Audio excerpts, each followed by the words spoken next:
En 2017, Crystal McDowell a tout pour être heureuse. Elle est une mère épanouie, aime son travail et vit une nouvelle relation qui correspond à ses attentes.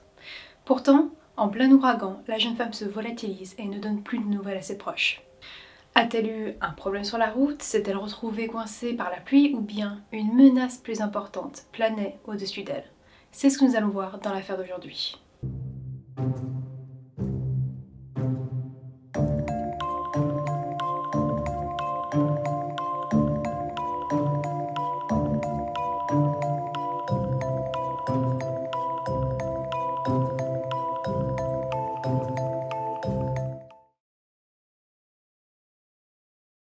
Crystal est née le 26 octobre 1979 au Texas et elle n'a pas eu un début de vie facile, bien au contraire. Elle grandit avec des parents qui ont chacun une addiction à la drogue et ils perdent la vie alors que la jeune Crystal a seulement 11 ans. Elle perd ses parents à 6 mois d'intervalle et se retrouve alors orpheline. Sans ses parents, elle change de foyer régulièrement. Alors, est-ce des proches ou des familles d'accueil? Je ne sais pas exactement, mais elle tente d'avancer auprès d'eux. Pourtant, la vie ne devient pas plus clémente avec elle lorsqu'elle subit un événement horrible et traumatisant à ses 13 ans. Ce que l'on sait, c'est que la jeune fille s'est faite enlever par un homme et qu'il l'a maintenue en captivité, enfermée dans un poulailler et qu'il a abusé d'elle. Mais elle est parvenue à s'échapper, à trouver de l'aide pour sortir de ce cauchemar. Elle est alors partie s'installer avec ses grands-parents à Bayton, au Texas, afin de se reconstruire. Elle est entourée par sa famille qui lui donne tout l'amour dont elle a besoin et elle parvient à évoluer sans jamais perdre son sourire et sa joie de vivre. En grandissant, elle montre une grande détermination, une personne qui refuse de se laisser abattre par le négatif et qui a pour volonté de réussir professionnellement et personnellement. Elle a réussi à avoir une vie stable, heureuse et elle est devenue hôtesse de l'air. À 25 ans, une rencontre change la vie de la jeune femme. Sa rencontre avec Steve McDowell, de 7 ans plus âgé que la jeune femme et père d'une petite fille. Elle voit en lui de la stabilité, quelqu'un qui lui donne l'amour et l'attention dont elle a besoin et même si les deux sont quand même très différents. Crystal est pleine de vie, exubérante, elle aime sortir et a beaucoup d'ambition. Steve est plus calme, il se met en recul par rapport à elle et ainsi les deux trouvent une sorte de stabilité qui les mène à se marier en 2007. Mais la vie maritale n'est pas parfaite pour le couple, spécialement pour la jeune mariée qui commence à réaliser que leurs différences posent problème. Il y a une sorte de déséquilibre qui se crée entre eux et avec leurs attentes. Steve est une personne qui a besoin d'une grande présence de la part de sa partenaire, il est en demande d'attention permanente, et Crystal, qui a ce côté plus indépendant, ne peut lui donner ce qu'il demande. Elle songe alors au divorce, mais lui ne peut s'y résoudre, il l'aime et il veut tout faire pour que la relation s'améliore. Il parvient à la convaincre de rester et de sauver leur mariage. Ce qui finalement conduit à la naissance de 2 enfants, une fille et un garçon. Mais la création de leur famille avec la naissance des enfants n'aide pas le couple à devenir heureux ensemble. Surtout du côté de Crystal qui n'est pas épanoui auprès de l'homme qui partage sa vie. Et chacun tente de sauver les apparences tout en ayant des relations extra-conjugales que l'autre ignore. Alors, pourquoi est-ce que Crystal ne divorce pas? Principalement pour ses enfants. Elle a grandi sans ses 2 parents et elle ne veut pas faire vivre une situation avec des parents séparés à ses enfants. Puis même si elle n'est plus heureuse avec Steve, elle le considère en tant qu'individu et l'apprécie en tant que père et humain. Mais c'est aussi du fait qu'à chaque fois qu'elle envisage de partir, lui parvient à la manipuler, à utiliser tous les moyens de conviction possibles pour qu'elle reste. En 2017, après 10 ans de mariage, Crystal décide de prendre une nouvelle direction professionnelle et elle se lance en tant qu'agent immobilier. Elle aime son métier, elle a du succès et c'est finalement elle qui permet au foyer de vivre correctement. Son mari a des difficultés à garder un emploi stable et il se repose beaucoup sur elle et ses moyens. Trop de pression, le manque d'amour et l'envie d'être totalement épanouie conduisent Crystal à enfin prendre une décision ferme et à lancer une procédure de divorce. Le divorce est finalisé en juin et la jeune femme désire garder de bonnes relations avec son ex-mari pour le bien de ses enfants car elle veut rester en bons termes. Mais Steve, qui était déjà contre le divorce, ne l'entend pas de cette oreille et il met fin à la bonne entente à peine quelques semaines après.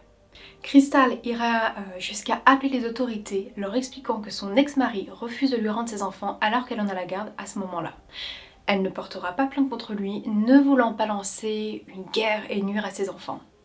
Et ça n'arrange pas la situation avec un Steve totalement désespéré qui tente de la faire revenir par tous les moyens jusqu'à la menacer de s'en prendre aux enfants et de se donner la mort par la suite. Durant la procédure de divorce, c'est Crystal qui a obtenu la maison de Bayton et elle en profite pour lancer des travaux de rénovation. Mais ayant toujours à cœur de prendre soin de ses enfants sans oublier leur père, elle achète à Steve une maison à Mont Bellevue, une ville possédant une très bonne école et dans laquelle les enfants peuvent aller, qu'ils soient chez leur père ou chez leur mère, puisque les deux habitations sont à 20 minutes de distance. Mais étant donné que la maison de Bayton est en rénovation, il est compliqué pour Crystal de rester vivre là-bas pour le moment. C'est là que Steve intervient et il lui propose de s'installer avec lui et les enfants en attendant la fin des travaux. Alors il lui présente les choses en lui disant que ça lui permettra de passer du temps avec les enfants, de les avoir chaque jour avec elle et qu'elle n'a pas à s'inquiéter, ils dormiront dans des chambres séparées. Face à cette proposition, Crystal se dit qu'il est vrai que c'est un point positif de pouvoir être plus présent, de pouvoir aider chaque soir à faire les devoirs, manger avec les enfants, et elle ne réalise pas les vraies raisons qui poussent Steve à lui suggérer de venir s'installer. Dans son esprit, il a toujours espoir de se remettre avec elle. Il se dit qu'en vivant ensemble, les choses redeviendront ce qu'elles étaient et qu'elle aussi, elle le voudra dans le futur. Assez rapidement, la jeune femme se rend compte qu'ils n'ont pas les mêmes attentes concernant la cohabitation. Steve l'appelle tout le temps, lui demande où elle est, ce qu'elle fait, il l'oppresse. Et vu qu'elle ne répond pas à ses désirs, il sombre et se met à pleurer pour tenter de la faire céder. Mais elle reste ferme quant au fait qu'elle ne veut pas recommencer une relation avec lui. Mais ce refus et la distance qu'elle tente de mettre entre eux poussent Steve à la suspecter d'avoir une nouvelle personne dans sa vie. Alors, il la suit, il pose même un tracker sur sa voiture et il l'accuse d'entretenir une relation avec un collègue. Crystal n'a pas de relation avec un collègue, mais elle a bien un nouveau compagnon, Paul Hargrave, un joaillier de la région. Et elle est heureuse dans cette relation, mais elle veut la garder secrète pour le moment de peur de la réaction de son ex-mari. Surtout que toute la famille prévoit un voyage en croisière et que Steve a été invité pour être avec eux et surtout être présent avec les enfants. Mais au fil du temps, Crystal se dit que ce n'est pas une bonne idée de le faire venir, de le préserver à chaque fois et elle décide de lui dire la vérité. Le 21 août, elle lui annonce qu'elle a ce nouvel homme dans sa vie et qu'il est préférable que Steve ne vienne pas sur le bateau avec elle et que c'est Paul qu'elle fait à ses côtés. C'est un coup dur pour l'ex-mari qui, même s'il avait un doute, il espérait qu'elle soit toujours libre. Et dans son plan d'idéalisation, Steve avait même entretenu l'espoir que les deux se diraient à nouveau oui pendant cette croisière. Cette fois, il comprend enfin que Crystal avance, sans lui, et tous les scénarios qu'il avait imaginés s'effondrent en même temps. Mais autre chose menace de tout faire voler en éclats, l'approche de l'ouragan Harvey qui s'approche de l'état du Texas. Le 24 août, toute la ville est en alerte. Il s'agit d'un ouragan de catégorie 4 et les habitants se préparent. Certains partent loin des côtes et ils se réfugient dans d'autres villes, les commerces ferment leurs portes et les gens préparent des réserves de nourriture. Sachant que l'ouragan menace la région, Steve reprend espoir en se disant que Crystal va passer la soirée avec lui et les enfants. Et une forme d'espoir le submerge à nouveau. Mais la jeune femme a d'autres plans. Elle sort dîner avec Paul et elle décide de passer la nuit chez lui. Le 25 août, Crystal se réveille et l'ouragan reste contrôlable. Il s'agit principalement d'un peu de pluie dans la ville de Bayton. Elle a convenu de rentrer le matin avant que Steve ne parte au travail afin de récupérer les enfants.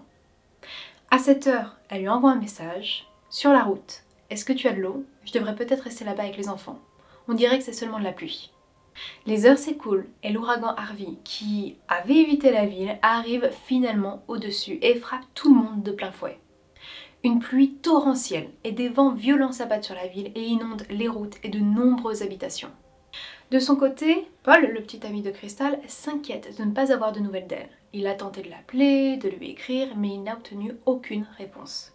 Il décide de contacter Jeff Walters, l'oncle de la jeune femme qui est également son patron, et lui non plus n'a pas une nouvelle d'elle. Il contacte Steve qui déclare que Crystal n'est jamais arrivée à la maison pour récupérer les enfants. Les proches de la jeune femme sont contactés et tous comprennent qu'il y a un problème et ils décident de prévenir les autorités. Mais la situation rend les recherches très compliquées. Les forces de l'ordre sont déjà sollicitées pour aider les citoyens face à l'ouragan, les voitures sont envahies par l'eau, certaines routes complètement bloquées. Une petite équipe est tout de même sollicitée et commence les recherches avec l'aide des proches de Crystal. La police décide de se focaliser sur 3 personnes, Steve, Paul et Jeff. Et ces 2 derniers conseillent aux forces de l'ordre de se concentrer sur Steve, de par le fait que Crystal avait peur de sa réaction en découvrant sa nouvelle relation et de l'obsession qu'il lui vouait. Pour justifier du départ de la jeune femme, Paul est apte à fournir des enregistrements de surveillance où l'on voit Crystal sortir de chez lui à 7h10 afin d'aller récupérer les enfants. Steve répète seulement la même chose. Elle devait venir, mais elle ne l'a pas fait et il n'a pas eu d'autres contacts durant la journée. En soi, les interrogatoires ne permettent pas d'avancer dans les recherches. Ce n'est que 4 jours après les faits qu'un nouvel élément arrive dans le dossier.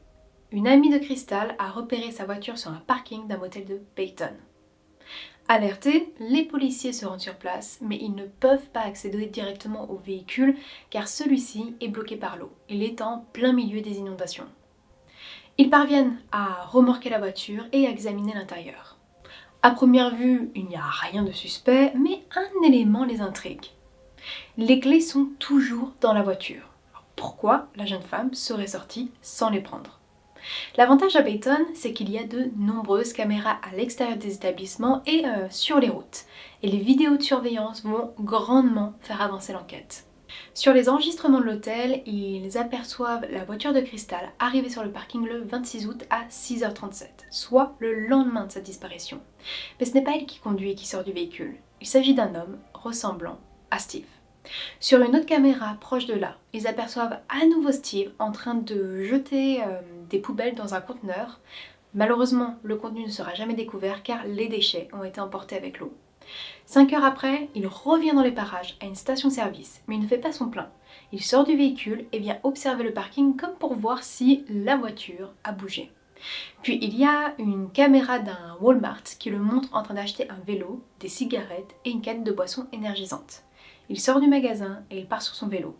Une autre caméra sur la route qui va jusqu'au domicile de Steve repère un homme sur un vélo et la comparaison de celui-ci et de l'achat fait à Walmart prouve qu'il s'agit du même et qu'il s'agit très probablement de Steve sur les enregistrements. C'est après ces découvertes que les policiers envisagent qu'il s'agit plutôt d'une enquête pour meurtre que d'une disparition. Ils apprennent également qu'il a menacé dans le passé de s'en prendre aux enfants et de se tuer, et avec la pression de plus en plus importante autour de lui, ils ont peur de ce qu'il pourrait faire et ils préviennent les services sociaux. Ils ont beau le confronter aux preuves, il maintient qu'il n'a rien fait contre son ex-femme, et sans preuve, les policiers doivent le laisser en liberté. Mais le 8 septembre, tout change. Steve comprend que les preuves s'accumulent et que tous les soupçons sont sur lui, et il craque auprès de sa fille aînée, celle qu'il a eue avant de connaître Crystal. Il avoue qu'il l'a tuée et il se rend au poste de police pour se livrer et il est conduit jusqu'à son corps, placé dans une zone boisée proche de Needle Point Road. Mais la météo, le temps et la faune ont impacté l'état dans lequel se trouve le corps et cela rend difficile d'établir les causes de la mort. Il faut que Steve leur explique ce qui s'est passé. Dans la salle d'interrogatoire, il admet directement les faits et il raconte le déroulement de la journée du 25 août. Crystal est bien arrivée au domicile pour récupérer les enfants, mais dès son arrivée, ils ont commencé à se disputer. Il a perdu ses moyens et il l'a étranglée jusqu'à ce qu'elle cesse de bouger. Il a mis son corps dans une couverture et il a attendu le lendemain matin pour aller le déposer dans une région boisée avant de rentrer. Il a aussi acheté un vélo, conduit la voiture de son ex-femme, l'a déposée sur le parking et il est reparti. Concernant les clés, il n'a rien dit dessus, mais les policiers pensent qu'il les a laissées volontairement dans le but que quelqu'un vole la voiture. Sauf que son plan est tombé à l'eau avec l'ouragan qui a totalement inondé la zone en rendant tout vol impossible. Le procès de Steve arrive en 2019 et il donne une nouvelle version des faits. Il a tué Crystal, mais c'était un accident, un crime passionnel. Il ne l'a pas étranglée, il l'a serrée dans ses bras, fort jusqu'à l'asphyxie. En utilisant cette défense, il espère atténuer la peine de sa sentence car le crime passionnel est reconnu comme étant différent d'un meurtre dans l'état du Texas. Et la sentence pour cet acte va de 2 à 20 ans de prison. Mais l'accusation a une pièce maîtresse à jouer et qui va avoir un grand impact sur le jury. Elle diffuse un enregistrement du témoignage de la fille de Steve et Crystal, 8 ans au moment du meurtre. Dans sa déclaration, elle indique qu'elle dormait quand sa mère est arrivée à la maison et que les cris de ses parents l'ont réveillée. Elle est allée dans la salle de bain et elle a entendu qu'ils se disputaient au sujet du nouveau compagnon de Crystal. Pendant la dispute, elle est sortie observer la scène et son père l'a vue et lui a dit de retourner dans sa chambre. En repartant, elle a tourné la tête et elle a vu son père passer un bras autour de la gorge de sa mère et a commencé à l'étrangler. Il n'en faut pas plus pour les jurés qui le déclarent coupable du meurtre de Crystal et il est condamné à 50 ans de prison, avec une possibilité de libération en 2042. Steve n'a pas supporté que Crystal avance sans lui, qu'elle soit heureuse avec un autre et qu'elle avance dans une autre direction. On peut encore une fois parler de cette triste pensée, celle de si je ne peux pas l'avoir, personne ne l'aura. Ces personnes qui ne supportent pas que l'autre les quitte et qui prennent la décision qu'elles n'ont plus le droit d'exister et qui agissent comme si la personne leur appartenait, mais ce n'est pas le cas. Et lorsque ces personnes justifient ça en parlant d'amour, j'ai du mal à le concevoir. Aimer quelqu'un, c'est vouloir son bonheur, c'est accepter de le laisser partir quand un couple n'est plus heureux. Steve a pris la vie de son ex-femme, privé ses 2 enfants de leur mère en laissant des souffrances psychologiques énormes sur eux et je n'ose pas imaginer sur sa fille qui a vu une partie des faits. 2 enfants avec une mère aimante qui n'est plus à leur côté et un père en prison. Il y a autre chose qui m'a mise mal à l'aise quand je faisais mes recherches et c'est la déclaration d'un policier qui s'occupait de l'enquête et qui expliquait que ça ne serait pas arrivé si Crystal n'était pas allée vivre à nouveau chez Steve. Qu'elle aurait dû mettre plus de distance pour éviter ce drame. Mais j'ai du mal à être totalement d'accord. Dans les faits, vu de l'extérieur, oui, on peut dire ça. Mais personne n'est à l'intérieur de la relation. On ne sait pas s'il y avait une emprise psychologique derrière. Alors, vous ne serez peut-être pas d'accord avec moi, mais ça m'a fait penser à ce que certaines personnes disent à des femmes maltraitées lorsqu'elles leur disent qu'elles avaient juste à partir. Il faut comprendre que derrière les coups, s'il y en a, il y a une autre violence, une violence psychologique. Steve a été décrit à de nombreuses reprises comme un manipulateur et il allait jusqu'à menacer de s'en prendre aux enfants. J'ai l'impression que Crystal avait peur de ses réactions, qu'elle avait peur de ce qu'il pouvait faire. Et c'est dans sa propre imagination qu'il s'est créé un univers où la jeune femme allait revenir vers lui et reformer une famille. Alors oui, sûrement que le fait qu'elle soit à nouveau dans le domicile a créé de plus grands espoirs, mais elle ne l'a pas fait consciemment. Elle n'est pas venue vivre avec lui, mais avec ses enfants. Il s'agissait tout de même d'un homme en qui elle avait confiance, le père de ses enfants, et bien qu'il montrait de fortes émotions, ça ne faisait pas de lui un tueur potentiel pour autant. Mais encore une fois, le danger rôde plus souvent parmi nos proches que parmi des inconnus. Et je suis d'accord sur le fait qu'il faut être vigilant, mais la responsabilité revient à la personne qui commet l'acte. C'est tout pour cette affaire. Si le contenu vous a semblé intéressant, n'hésitez pas à aimer la vidéo et à vous abonner si ce n'est pas encore fait. Et nous, on se retrouve la semaine prochaine pour une nouvelle affaire.